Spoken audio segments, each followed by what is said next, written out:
Romanos 5 dice que Dios muestra su amor por nosotros así, que cuando todavía éramos pecadores, Jesucristo murió por nosotros.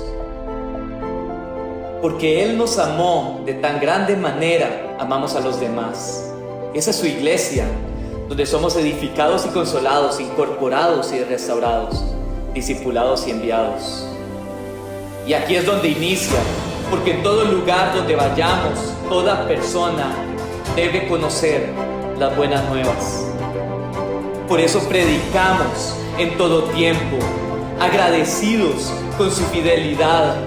Le buscamos porque lo necesitamos, en comunión con su palabra en obediencia, mostrando ese amor que recibimos. Ahora, enviamos por los perdidos. Esta es la vida eterna, que te conozcan a ti, el único Dios verdadero.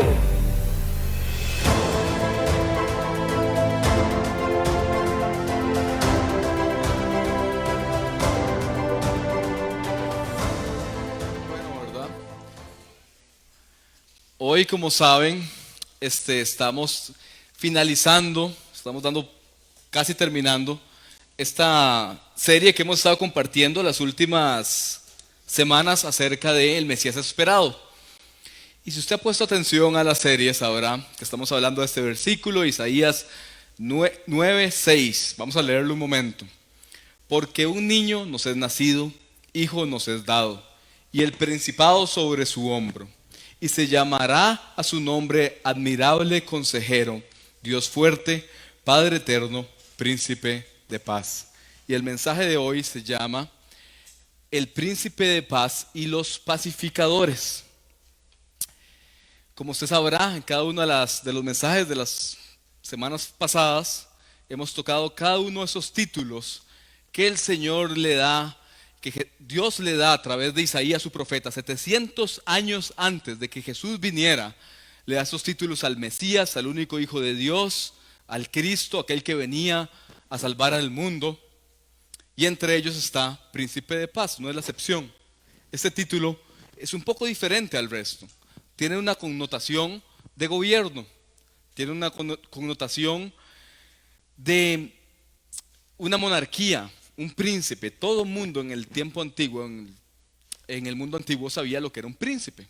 Sabemos que es una persona que algún día iba a llegar a ser rey, ¿verdad? Tal vez para efectos nuestros, en un país sin monarquía, del otro lado del mundo, sería como el próximo presidente, más o menos. Les quiero contar una historia.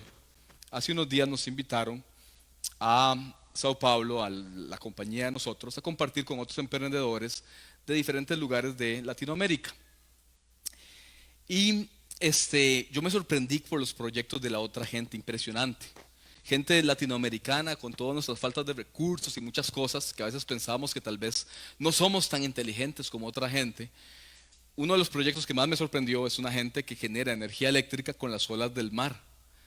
Otro que por medio de un satélite que lanzaron podían decir cuáles son los lugares a donde en los cultivos donde están listos para cultivar o no. Entonces el satélite decía cuáles y yo le decían a los agricultores cuáles sí, cuáles no.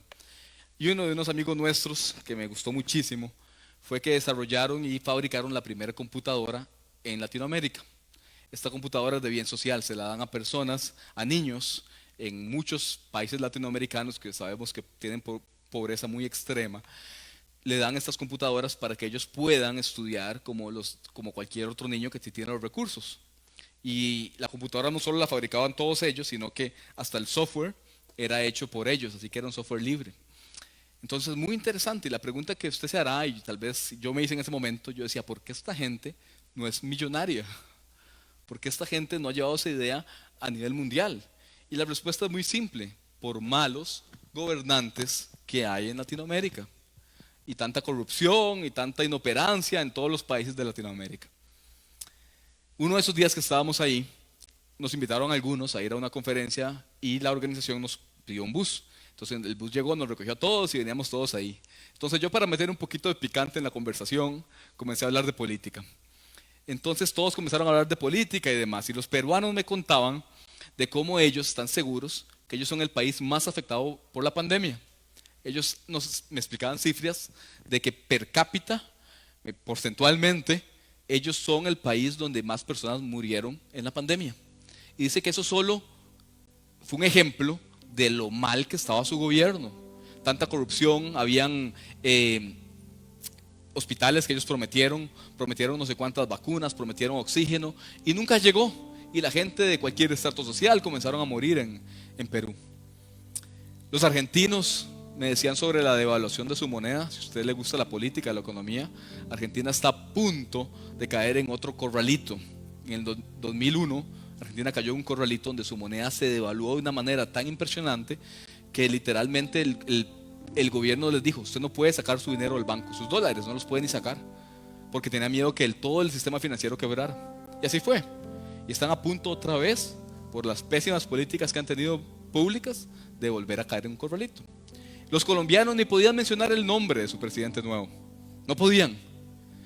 Este hombre que acaba de llegar a la presidencia colombiana, no vengo aquí a hablar de política, pero exguerrillero de izquierda, de esa izquierda latinoamericana comunista que ha matado a miles de personas y que hoy en día tiene a tantos países en pobreza. Y esa es la forma en que como domina, por medio de la pobreza. Es el ejemplo de Venezuela, Nicaragua, no tenemos que irnos muy largo, ¿verdad?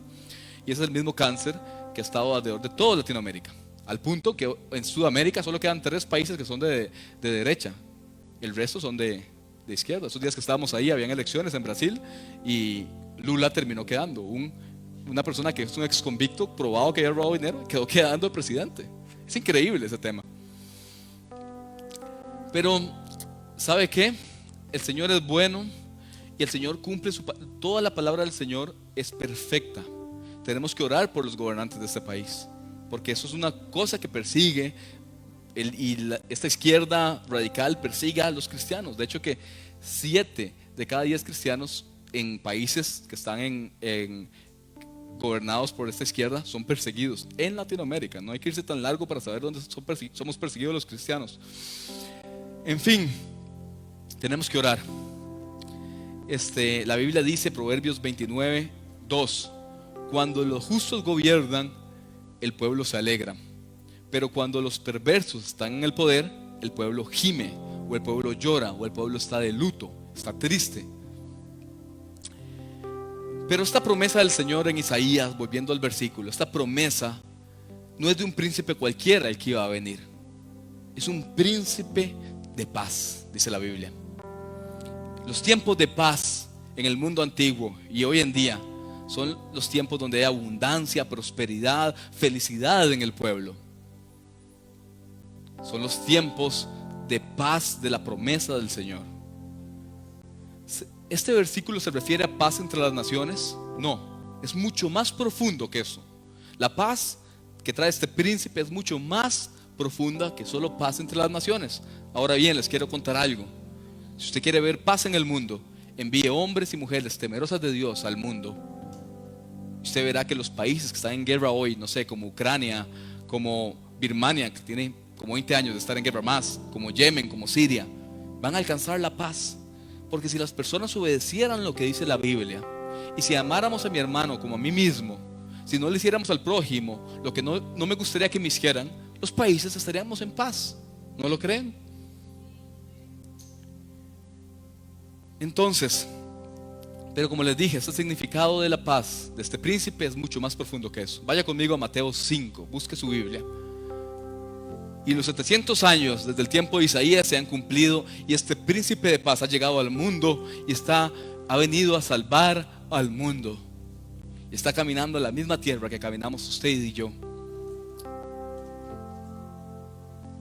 Y antes de ascender a su reino, antes de ser llamado rey, él comienza y está listo para dar sus primeras palabras como príncipe. Él se iba a subir, iba a prometer lo que hacían todos los reyes de la antigüedad. Cuando estaban a punto de subir al trono, daban un discurso y prometían cómo iba a ser su reino, como hacen los políticos en campaña. Pero él no es como ningún rey de la antigüedad, ni como ningún político que dice muchas cosas y no las cumple. La Biblia dice que su palabra es verdad y amén, y es que así sea y se va a cumplir. Mateo 4, antes de que vamos a estas palabras, los voy a poner en contexto. Está Jesús, caminaba por las calles de Galilea, su fama se extendía rápidamente en Israel y fuera de Israel, y muchos venían a ser sanados, librados, y él predicaba y a todos los sanaba, y a todos los libraba de demonios. Mateo 4:23 dice: y recorrió Jesús toda Galilea, enseñando en las sinagogas de ellos y predicando el evangelio del reino y sanando toda enfermedad y toda dolencia en el pueblo. Y se difundió su fama por toda Siria, y le trajeron todos los que tenían dolencias, los afligidos por diversas enfermedades y tormentos, los endemoniados, los lunáticos y paralíticos, y los sanó. Y le siguió mucha gente de Galilea, de Decápolis, de Jerusalén, de Judea y del otro lado del Jordán. Y si usted le gusta leer la Biblia, sabe que el Evangelio de Mateo habla y comienza a hablar de todas las características que tenía este rey, porque los judíos estaban esperando un rey. Este Mesías era un rey.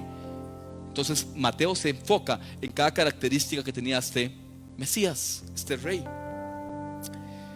Así que el príncipe, después de ser presentado por el último de los profetas del Antiguo Testamento, Juan el Bautista, está listo para hablar. Está listo para decir al pueblo cómo va a ser su reino. Y dice la Biblia que Israel nunca vio nada así. En la historia de Israel, en la historia, ellos saben que Dios abrió el mar muerto para que ellos pasaran. Ellos saben que hubieron hombres de Dios que trajeron fuego del cielo, y han visto cosas increíbles. Pero dice la Biblia que nunca Israel vio a un hombre como Jesucristo y las proezas que él hacía. Y aquí está este pueblo que estaba dominado por unos romanos paganos. Estaban quebrados económicamente, no tenían ni para pagar los impuestos que les imponían los romanos. Era un pueblo corrupto. Todas sus autoridades se habían vendido, como Herodes, se habían vendido los romanos. Habían hecho tratos con el enemigo. Espiritualmente estaban tan cargados, que tenían tantas cargas que les ponían encima a los fariseos, que pensaban que también ellos ni siquiera merecían estar con el Señor. Pero el rey aparece, el príncipe aparece y viene a traer paz. Mateo 5, versículo 1: viendo la multitud, subió al monte y sentándose, vinieron a él sus discípulos. Todos los rabinos, cuando van a enseñarle a sus discípulos, usted los puede ver donde caminan con un montón de niños hasta el día de hoy, ellos se sientan para enseñar. Así que el Señor está a punto de enseñar, se sienta, y dice que abriendo su boca enseñaba diciendo las primeras palabras del Señor en su ministerio. Para muchos teólogos, las más importantes. La Biblia acaba de terminar 400 años antes. El Antiguo Testamento terminó con una maldición en Malaquías. Dios maldijo a la gente, pero aquí está el príncipe de paz trayendo bendición 400 años después de esto. Y comienza, y la primera palabra que dice es, ¿saben qué? Bienaventurados. Bienaventurados. ¿Sabe qué es bienaventurado? Es la felicidad más grande. Es el nivel de gozo más grande, es gozo sobre gozo. Bienaventurados, afirmó el Señor. Porque todo rey que va a ascender tiene que prometer felicidad a su pueblo. Así que el Señor dice: bienaventurados, ¿quiénes? Los pobres en espíritu, porque de ellos es el reino de los cielos. ¿Quiénes son bienaventurados? Los pobres en espíritu. No se refiere a los pobres que no tienen nada. Los pobres en espíritu son aquellos que se humillan. A veces tenemos la idea de que si soy pobre soy humilde. No tiene nada que ver. Una vez les contaba una historia que estábamos en un proyecto de obra social, mi esposa y yo, y que llegó una señora que se venía quejando de la comida que le estaban dando a la gente que estaba repartiendo, porque no tiene nada que ver ser pobre y ser humilde. El Señor está hablando de otro tipo de pobreza. Es la pobreza de espíritu. ¿Qué es eso? Es aquel que reconoce que está en bancarrota espiritual. Es aquel que reconoce que con sus fuerzas no puede lograr nada, que estamos perdidos sin el Señor. Es aquel que se está ahogando y tiene que levantar su mano para que el Señor lo saque. Eso es ser pobre en espíritu. Es aquel que sabe que el pecado lo consume y solo Dios lo puede sacar. Es aquel que se arrepiente genuinamente, como Juan el Bautista predicaba de Jesús, arrepiéntanse. Es lo mismo. Metanoia es cambiar la mentalidad totalmente. No me arrepiento y sigo siendo el mismo, sino que me arrepiento y hago un giro de 180 grados y soy otro. Mateo 3:7. Pero cuando vio que muchos de los fariseos y saduceos venían para ser bautizados, está hablando de Juan el Bautista, no de Jesús, les dijo: camada de víboras, ¿quién os enseñó a huir de la ira que vendrá? Por tanto, dad frutos dignos de arrepentimiento y no presumáis que podéis deciros a vosotros mismos.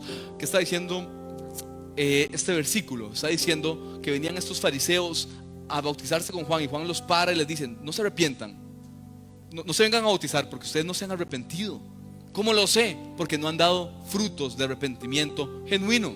Su vida no ha cambiado, sigue siendo los mismos, así que no son dignos del bautizo. Así que bienaventurados los pobres en espíritu, porque de ellos es el reino de los cielos. Bienaventurados los que lloran, porque ellos recibirán consolación. Los que lloran por su condición de pecado. Este es el publicano.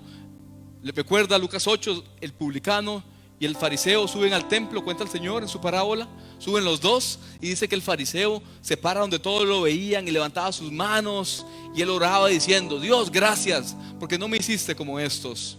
Dios, gracias porque no soy como todos esos que están acá. Estaba lleno de orgullo él. Pero por otro lado está el publicano, que él sabía que él estaba en pecado. Ambos lo estaban, pero uno sabía y el otro creía que no. Y el publicano va, se pone en un rincón y llora su pecado. Dice la Biblia que se golpeaba el pecho diciendo: Señor, perdóname. Termina la parábola y dice que bajaron los dos y solo uno fue justificado. ¿Cuál creen que fue? Publicano. Así que bienaventurados los que lloran, porque ellos recibirán consolación. Los que lloran por su pecado, no por una novia, no por una relación fallida, no por algo material que no tienen, no porque perdimos en el mundial, o sea, no por autoconmiseración, no porque tengo lástima de mí, pobrecito yo, he sufrido tanto, Señor. No por eso. Porque no importa si has sufrido mucho o poco, de dónde vienes, qué edad tienes, todos venimos, dice la palabra, perdidos en pecado. Y venimos a Él porque Él nos trajo, porque Él vino primero a nosotros. Por eso nadie se puede gloriar de estar aquí y estar con el Señor. Así que, bienaventurados los que lloran, porque van a recibir consolación. Versículo 5, bienaventurados los mansos, porque ellos recibirán la tierra por heredad. Los mansos son aquellos que han entendido que fueron justificados por Jesús, que fuimos los peores pecadores de todos. Como Pablo decía: yo soy el peor pecador de todos. Y eso, entender eso, que fuimos justificados, nos hace ser mansos y humildes. No hay otra forma. El resto es humildad falsa. El resto es pensar de que algo tuvimos que ver con este proceso de ser humildes. Fue Él el que nos trajo a ser mansos como Él es manso. No como estos monjes budistas o hinduistas, usted los ve con sus trajes y con sus cuencas en las manitas y que parecen ser muy espirituales, pero están esperando el día que mueran para estar en una pared y que la gente los alabe porque fueron muy puros. Nunca alcanzarán perdón del Señor. Solo a través de Cristo, solo a través de ser manso, solo a través de entender su palabra, recibes perdón del Señor. Así que primero reconocemos nuestra pobreza espiritual, lloramos nuestro pecado y eso nos lleva a ser mansos. Y después dice, versículo 6, bienaventurados los que tienen hambre y sed de justicia, porque ellos serán saciados. ¿Qué es hambre y sed? Cuando tienes sed es porque tu organismo no ha bebido nada, ¿verdad? O tienes hambre es porque tu organismo no ha consumido nada. Porque no habla de los que tienen sed de justicia. Perdón, no habla de los que tienen justicia. No tenemos justicia, por eso tenemos sed y hambre, porque no está en nosotros la justicia. Porque hay mucha gente que dice: yo soy justo, o yo soy justa, yo hago las cosas como Dios dice, y tal otra, y rajan con eso, y se creen que tienen mucho tiempo en el Señor, y por eso el Señor los ha hecho justos. Pero la Biblia dice que nadie es justo. Y tenemos hambre y sed, porque la justicia del Señor es diferente a nuestra justicia personal. Nuestra justicia personal juzga, nuestra justicia personal cree que la forma en que nosotros consideramos que es correcto es lo correcto. La justicia personal es lo que ha hecho que los hombres se alejaran de Dios. Y si no me cree, vaya, lea Romanos 1. Entonces, bienaventurados los que tienen hambre y sed de justicia. ¿Cuál justicia? La justicia del Señor, la justicia de Él. Él es un Dios justo, su palabra es justa. Filipenses 2:21 dice: porque todos buscan lo suyo propio, no lo que es de Jesús, de Jesucristo. Y más adelante Jesús va a decir en Mateo 6:33: buscad primeramente ¿qué?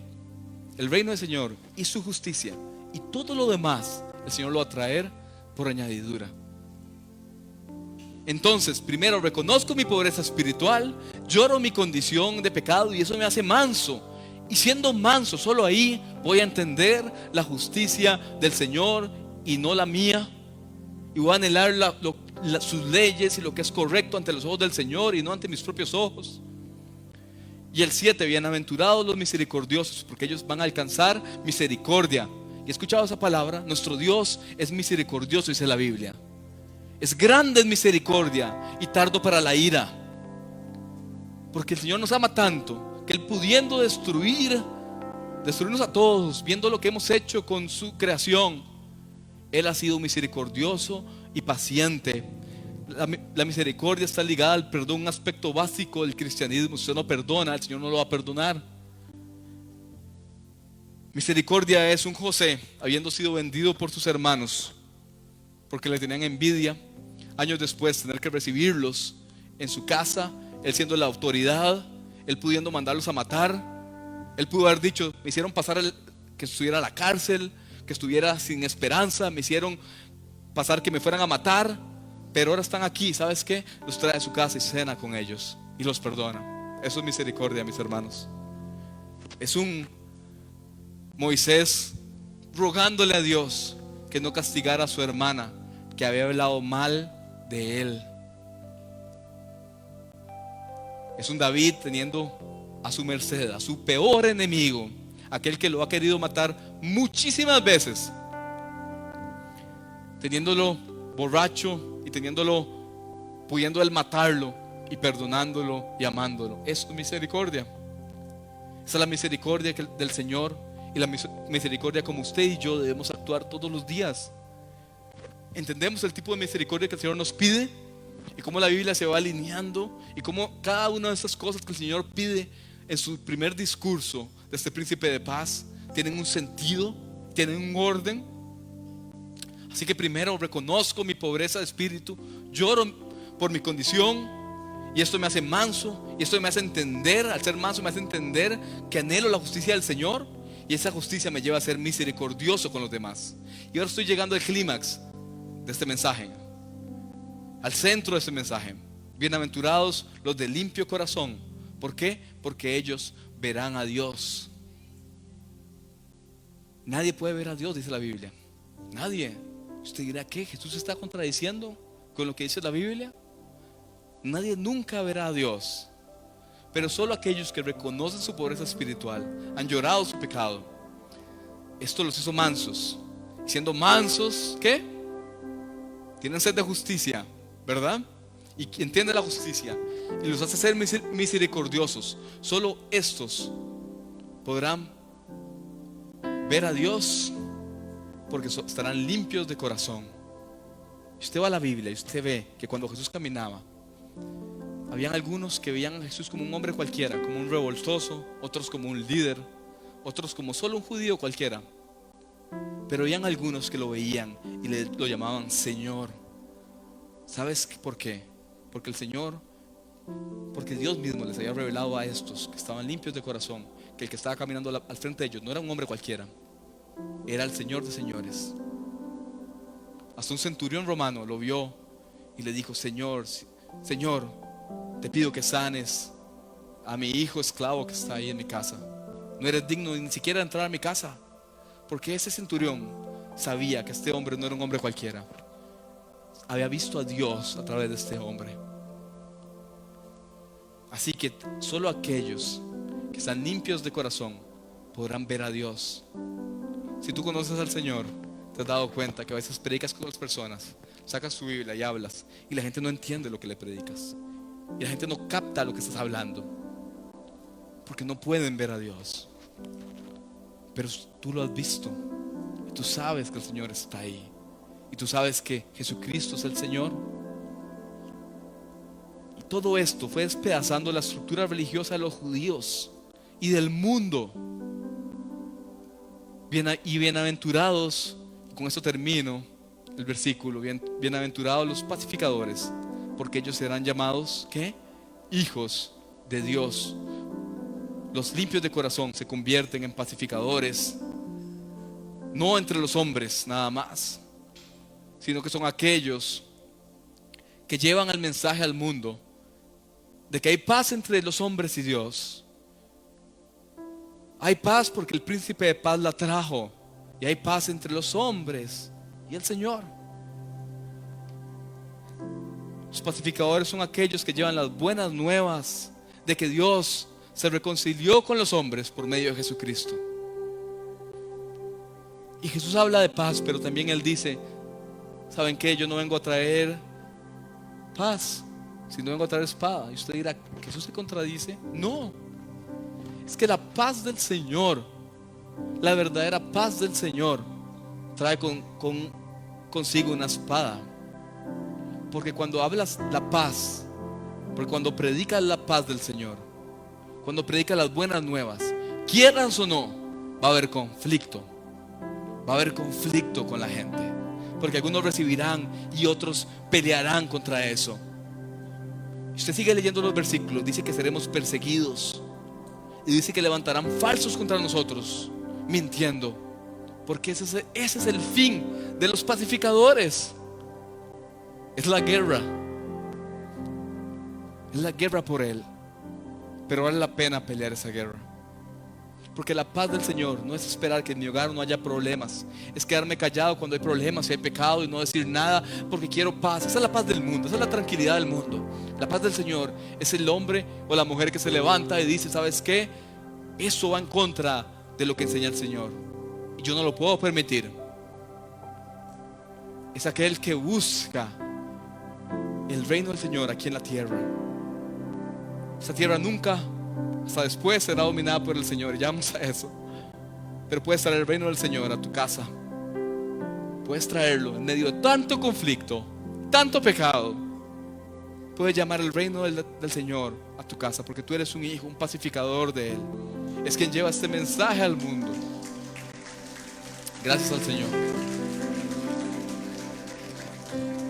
Así que, hermanos, la paz del Señor, y quiero contarle algo. La paz que está hablando este versículo no es la ausencia de guerra.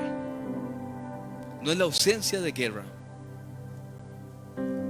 Paz es un estado provocado por su presencia. No es la ausencia de algo, sino que es la presencia de algo. Y la presencia de ese algo, o ese quién, es el Señor en nuestras vidas. Nunca vamos a ganar un premio Nobel. Nunca. ¿Sabe? Pero llevaremos a las personas a la única paz eterna. Porque puedes pelear por un país, hacer que un país termine su guerra, pero si la gente en ese país no tiene a Cristo, morirán y pasarán una eternidad sin Él. Pero solo la paz de Cristo va a traer y va a cambiar eternidades. ¿Te das cuenta de lo importante que es ser un pacificador del Señor? Y Jesús fue un pacificador y lo mataron. Y la Biblia dice que nuestro destino no va a ser diferente al de Él. Nos van a perseguir, nos van a querer destruir, porque el mensaje de Él afecta el pecado en lo más profundo. Les contaba en la mañana que por muchos años trabajamos con un ministerio en la otra iglesia en la California, que ellos trabajaban con mujeres de la calle, con prostitutas y mujeres de la calle, y ellos los traían a la iglesia y les enseñaban. Son una pareja muy linda, ya no están aquí en Costa Rica, pero les enseñaban del Señor, les predicaban, les enseñaban oficios y demás. Y un día él nos contaba que la batalla más grande no era con esas mujeres, porque esas mujeres conocían de Cristo, y no importa que ya no tuvieran ingresos, ellas seguían felices y gozosas, pero toda la estructura alrededor de ellos, toda la estructura de pecado, sus clientes, las personas que las dominaban a ellas, venían y le reclamaban a ellas y las golpeaban y demás. Inclusive llegaban y a él lo amenazaron muchas veces y le dijeron que sabían quién era su esposa, su hijo y demás. ¿Por qué? Porque cuando trae la paz del Señor, alborotas al mundo. Y el mundo va a querer vengarse. Y el mundo va a querer destruirte. Pero sabes que el Señor está contigo. ¿Están conmigo, hermanos? Ok, ya vamos a terminar. Hace unos días celebramos en Costa Rica la abolición del ejército. Y todo el mundo ponía cartelitos que somos un país de paz. Y un país que tal, y que en Costa Rica se vive la paz, y que las madres ticas nunca van a tener un hijo soldado, y tantas cosas que la gente dice. Y no me malinterprete, es una bendición que en nuestro país no haya guerra. La guerra es lo más duro que hay, es lo más triste. Mi abuelo, el papá de mi mamá, doña Jenny, que está por ahí, mi abuelo vino de Alemania después de la Segunda Guerra Mundial, y él venía de pasar su juventud, su niñez en guerra. Y él vivió lo que es la guerra. Y él le contaba a mi mamá historias que mi mamá nos contaba a nosotros acerca de como que no tenían nada que comer, que comían papas por semanas, que no había luz, no había agua, no había nada por semanas y meses inclusive. Él sale de Alemania huyendo. Él era de un pueblo que se llama Dresden. Y tiempo después de que él sale, Dresden es bombardeado por los ingleses ya cuando la guerra había terminado. Eso usted no lo va a encontrar en libros de historia, pero usted va a Dresden y ve todas las casas que tienen marcada donde los bombardeos destruyeron todas las casas ya con la guerra terminada, siendo Dresden un país donde ni siquiera habían bases militares, un pueblo donde ni siquiera habían bases militares. Usted no va a escuchar eso, no lo va a leer, pero ahí fueron asesinados los abuelos de mi mamá. Y la guerra es así de triste y de dura, mis hermanos, y es una bendición que no tengamos guerra. Pero no estamos en paz. Para nada estamos en paz. Vivimos en tiempos de guerra.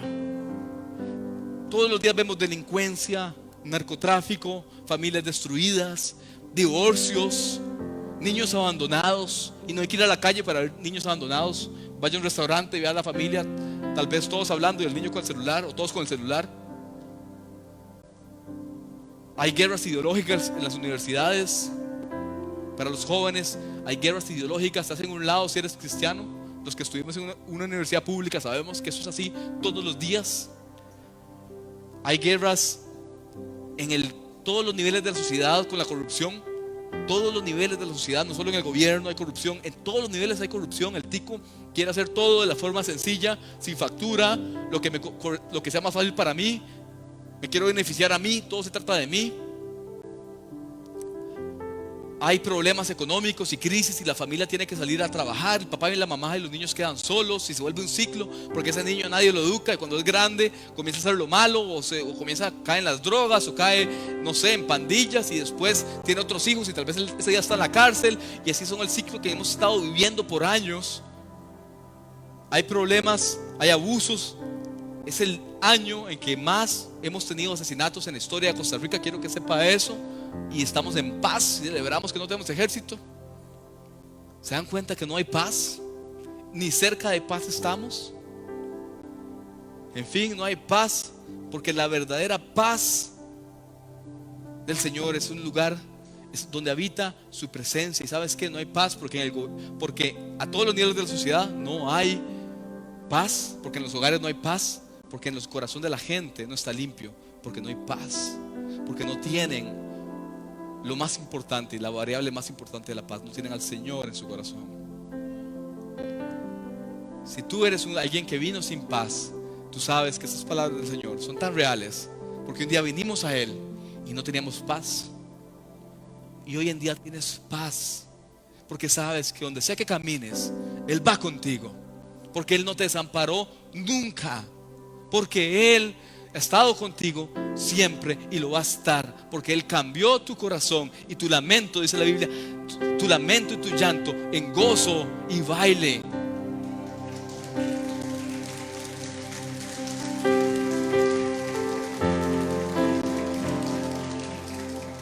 Hermanos, si quiero terminar, Juan 14, 27 al 29. Está el Señor en su último tiempo, antes de ser arrestado y ser asesinado. Sus últimas instrucciones a sus discípulos y les dice: la paz os dejo y mi paz os doy. Yo no os la doy como la da el mundo. ¿Sabes qué dice el Señor? Les dice: Shalom, la paz de Jehová esté con ustedes. Las bendiciones más grandes de Jehová están con ustedes. Y no lo está diciendo cualquier hombre, cualquier judío. No lo está diciendo el Hijo de Dios. Y Él dice: esta paz es mi paz, porque yo soy quien bendigo. Yo soy el que bendigo. Y esa paz yo se las doy. ¿Para qué? Para que no se turben vuestros corazones, ni tengan miedo. No teman por lo que va a pasar.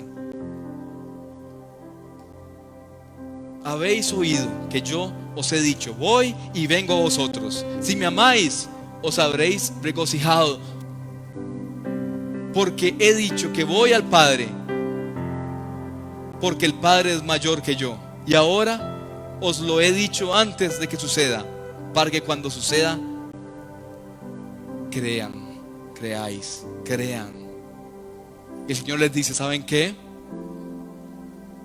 Mi paz les dejo, así que no se turben, porque yo voy y vengo, porque yo voy a morir. Se los he dicho muchas veces, yo voy a morir, pero ¿sabes qué? Me voy a levantar de los muertos.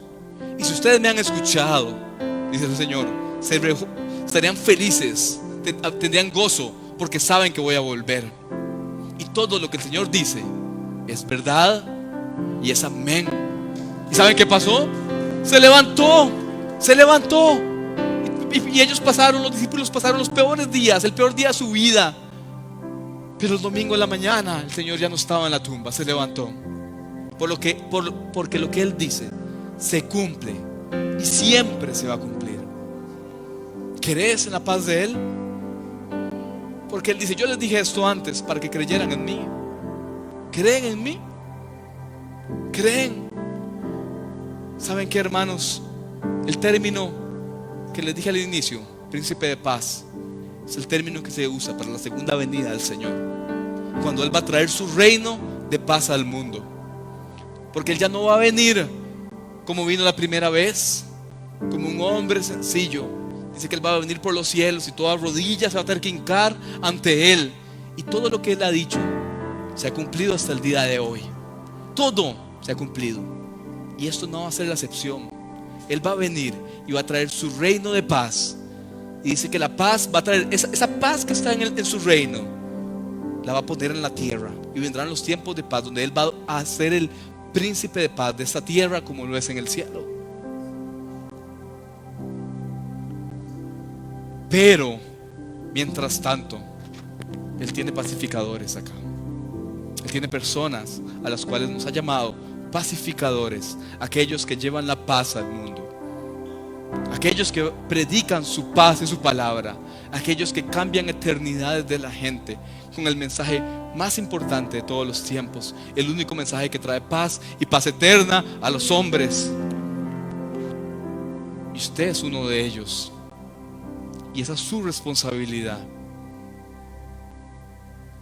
Por eso el mensaje se llama el príncipe de paz y los pacificadores, aquellos que llevan la paz a sus hogares, a su trabajo, con sus amigos, en todo lugar donde caminan, llevan la paz. Con toda persona con la que se juntan, llevan la paz. Cierre sus ojos, vamos a orar. Si usted es aquel, si usted ha tomado ese llamado de pacificador, usted sabe que un día estabas quebrado de espíritu y has llorado tu pecado.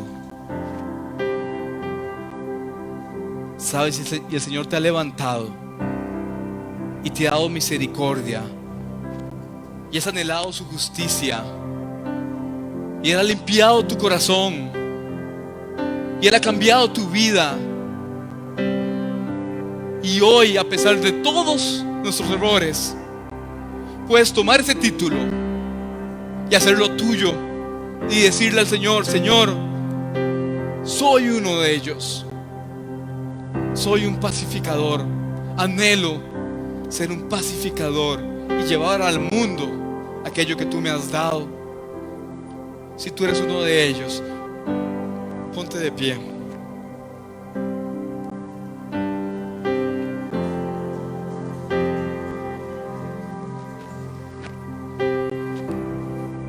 Tal vez eres uno que ha querido predicar en su trabajo o en su casa y no lo has podido hacer por miedo, por vergüenza.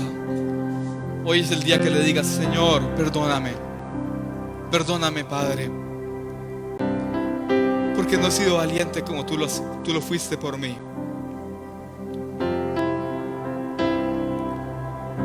Padre, si tú eres uno que has visto el pecado y la injusticia en tu casa y que has quedado callado, callada por miedo, porque prefieres la tranquilidad, la paz falsa del mundo, que es tranquilidad entre los hombres, no has dicho nada cuando el pecado crece en tu casa, pídele perdón al Señor hoy. Entre los pacificadores no puede haber enemistad. La Biblia dice que la enemistad es un fruto de Satanás. Él es el que crea la enemistad entre las personas, y aún peor entre los hijos del Señor. Así que si tú eres uno que ha estado en enemistad con tu hermano, con tu hermana, arregla eso. Es hoy el día. Si hay falta de perdón, orgullo, justicia personal, eres rápido para juzgar a otros, ve y arréglalo. Si sabes que eres un pacificador, te toca a ti hacerlo. Te toca a ti tomar el control de esta situación e ir y arreglarlo. Señor, todos necesitamos tu paz, aquella que sobrepasa todo entendimiento, dice tu palabra.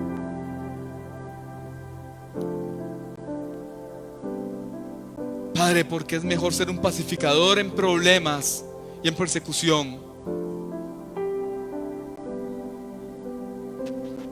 que ser un hombre perdido en los placeres del mundo y las mentiras del mundo.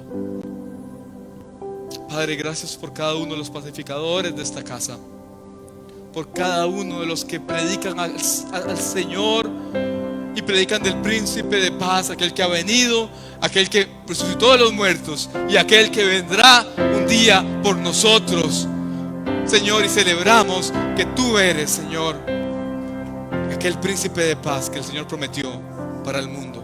En el nombre de Jesús, amén.